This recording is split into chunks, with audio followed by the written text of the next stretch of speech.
The other movie I saw this past weekend actually, was A Quiet Place. That was a movie that I wanted to get, to seeing pretty much right off the bat, because this was a movie that I've been talking about for the last couple months.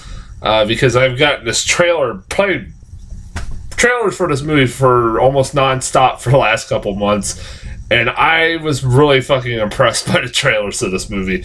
It sold me pretty much instantly after I saw the trailers for this movie that I was really ready to see this fucking movie ever since, like, I can't remember the first time. I probably got a trailer for this, like, I swear, like, all the way back in October, I think with Jigsaw or something, I don't know, something like around the Halloween time. I remember getting a trailer for this, and I was like, that looks like a fucking terrifying movie. I remember just, like, being like, that looks terrifying, and really wanted to see that, and it's found out is being directed by John Krasinski, the guy who played Jim from The Office, who I'm a big fan of The Office, so I'm a big fan of John Krasinski.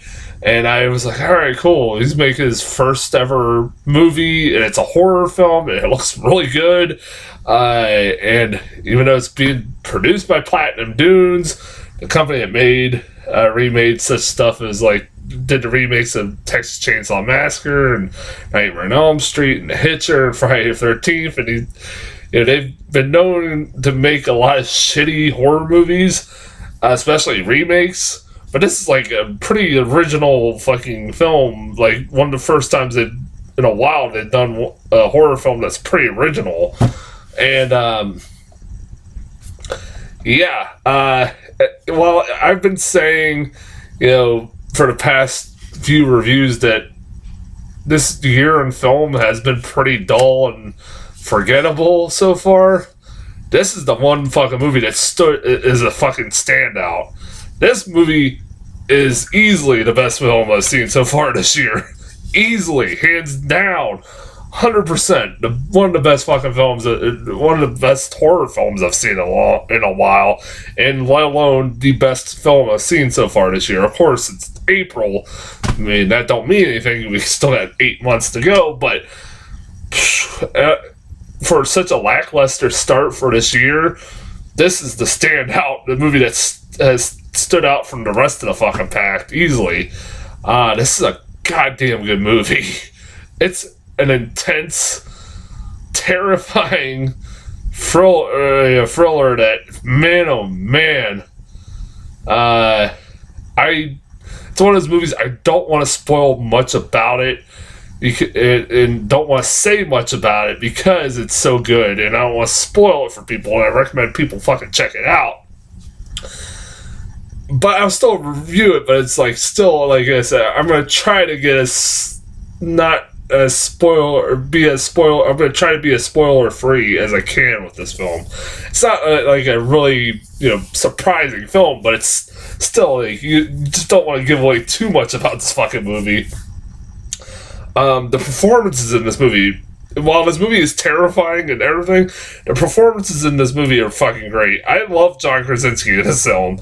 This is like, I think this is his breakout film for him, not just as a director, but as an actor.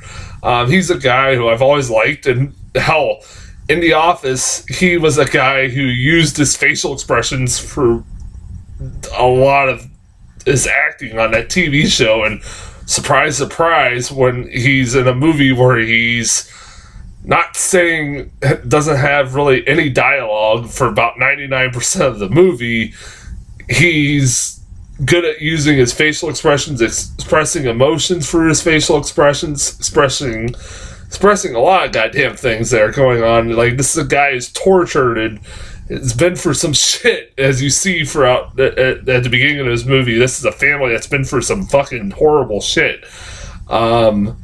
When you first meet this family, and from the opening fucking scene, you see the shit this family's been through. And he's really goddamn good in this movie. I really enjoyed him in this film, and like I said, as a director, this is a hell of a debut, probably the best horror debut since Jordan Peele last year, Get Out. Damn, man, it's like, fuck it, it's like, I give like thumbs up for John Krasinski for, you know, breaking out with this fucking movie. It's a damn good movie. It's a great performance, and Emily Blunt's great. She's great. Like, you spend a lot of time with her, especially as she is fucking pregnant, and as I think has been mentioned a few times, and if you've seen the trailers for this movie, you can kind of gather this. She's fucking pregnant. And of course, there's a great fucking sequence, without getting too much spoilers, where she has to give birth while being fucking quiet. That was an intense fucking scene. While there's a monster running around her house, and she has to be quiet while trying to give birth. Try to fucking do that, women. Yeah. God damn, that whole sequence is so, holy shit. That was... Like, that is probably going to be the most iconic sequence of the whole movie, other than the opening scene, what I'll talk about in a second. But it's like, goddamn, like, there's a lot of, like, really terrifying scenes in this movie. That's one of them. And like I said, her acting in that fucking scene is great. Like, you're just feeling this torture this poor girl's going through while she's trying not to scream. Like, goddamn, like, I love it. Like, this damn movie's so good. Fuck. Yeah, like I said, yeah, she's trying to give birth to a baby while trying to be quiet, and because there's a monster running around that, you know, can only hear people or can only see people through sound, and it's like, god damn it, movie. It was a really great sequence. This movie is, as you can probably tell if you've seen the trailers, and it is exactly what I expected. It is a movie that's 99% of this movie is no dialogue whatsoever. It's ambient sound. They're doing, you know, they do sign language to communicate with each other. So you kind of, you know, still get some dialogue, but like I said, it's only for sign language, and it's a lot of use of ambient sound, natural sound, everything like going on. Like, it makes to the point that this movie, when like there's like points of this movie where all you hear is a fucking score of this movie, and to the point like when you finally hear a sound, you're like, oh fuck! Like I jumped out of my fucking seat. Like, it made me fucking jump out of my fucking seat. Like, like it startles you when you actually hear a fucking noise in this fucking movie. Like that happened a couple times in this movie. It is really goddamn effective and really well done. Like, I know it's not the first time, but this is a pretty goddamn risky movie to do in today's culture, because, I mean, we live in a culture where the American public has the mindset of a fucking 2-year-old. It has a attention span of a 2-year-old, and and I like, this is a risky movie to make. But this was a packed theater, and it did fucking well at the box office, and because of the fucking word of mouth has been pretty strong, I believe, for this movie, it's going to continue making money. I'm glad, thank God. Yeah, fuck, Jesus, man. Yeah, like I said, it's a pretty risky thing to do, like, for 99. There is some dialogue, there's creative ways to have characters speak and stuff like that. I like that, like the scene where John Krasinski and his son are at a waterfall. He explains, like, kind of a plot hole some people might figure out, like if they are in an area where there's already loud sounds going on, like a waterfall or something like that, and, you know, that's just naturally loud.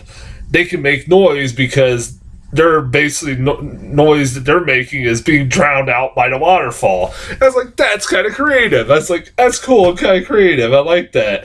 And yeah. Also, like, there's like the daughter is deaf, and yeah, she can't hear. Obviously, and they're like, there's multiple times throughout this movie where you'll get the perspective of her where you just hear nothing, which is terrifying, which is been something that's been done before in movies, but still, that was really cool. I like that. Anytime a movie does it, I like that. Fucking opening sequence of this movie. This is one of the best opening sequences. That had to be one of the best opening sequences I've seen in a long goddamn time. It's that scene you've seen. It's a scene that you've seen in the trailers where the son has the toy airplane and it goes off. That's the opening sequence. It's a movie. It's a scene that slowly but surely builds up to that moment, and when it builds up to that fucking moment, it has a fucking just a gut, like it has like the opening sequence ends on a fucking gut punch. And you're like, holy shit! Like that movie just it sets the fucking tone. Like it has one of the best opening sequences I've seen in a while. Really effective, sets the fucking tone for the rest of the movie. God damn, I can't praise this movie enough. Go fucking see this movie, alright? Make sure this movie makes more money. Hell yeah. I want movies like this to continue to make money, because I want to see good horror movies make money. Yeah, fucking recommend this movie. Highly recommend this movie. Worth all the hype. It's been getting well received by critics. I'm glad. Yeah, and like I said, the trailers... It was not one of those movies where the trailers were better than the film. This movie's just as good as, and even better than the trailers made it out to be. So highly recommend A Quiet Place. The only trailer I got in front of this that was new was Traffic. It's not a remake of the Steven Soderbergh movie. It's a movie about it's Traffic with a K, like Traffic. It's a movie that, again, I've seen a poster for this fucking thing forever, and I'm like, what the hell is that? Now I get a trailer for it. It's, who the hell is it? Paula Patton? Is that her name? Fucking, I can't remember what her name is. And I think it was Taye Diggs. Am I wrong in thinking that it was Taye Diggs? They're like this couple that are going out in a secluded cabin in the woods, of course, and they come across like these kind of racist bikers, I guess, who are doing human trafficking, sex trafficking, I think, of a little girl, and she leaves her cell phone in the girl's purse or something like that, and then basically the bikers track them down and are harassing them, yada yada yada. It's one of those movies. It didn't look terrible, but it's like, yeah, whatever. It's like, oh no, yay, another home invasion movie. I haven't seen one of those fucking in a while. That's what it kind of looked like, but it also looked like a remake of Breakdown almost. It kind of did, like that Kurt Russell movie Breakdown, which is fucking great. But yeah, almost did kind of like a black version of that.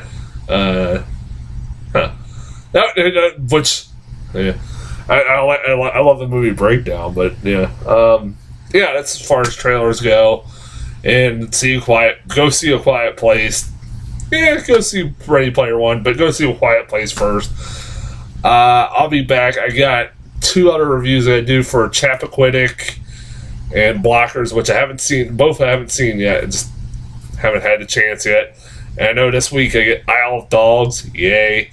I forget what the hell else is next this week. I don't know. But until then, I'll